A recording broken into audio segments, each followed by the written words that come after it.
রিতা, কি তুমি daily daily order করে কি নিয়ে আসো? হ্যাঁ, কি? আরে আমি কি আনি অর্ডার করে?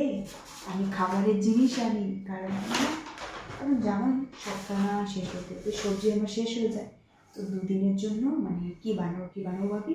তো তার জন্য আমি 10 মিনিটের জন্য অর্ডার করে নিই। এটা আজকে এনেছি সোয়াবিন, আরেকদিন এনেছিলাম আমার তেল শেষ হয়ে গেছিলো তো তেল এনেছিলাম, তো আজকে সোয়াবিন এনেছি। আমার মনে হয় কি আমার পয়সা সব শেষ করে দেবো, পকেট পুরো খালি জিরো করে দেবো। তাহলে রোজ রোজ অর্ডার করে একটা একটা বস্তু নয়া নয়া বস্তু অর্ডার করে আনে, বাজারে যাবো না, বাজারে গেলে পয়সা একটু সস্তায় পাবো না, না না অনলাইন থেকে আনবো, ডেলিভারি চার্জ পাইবো, অমুক অমুক কিবা কিবি দেওয়া হতো।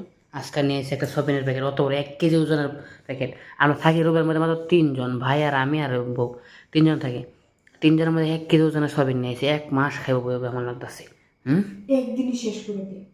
বাবা একদিনই শেষ করে ওঠে। ও আইয়া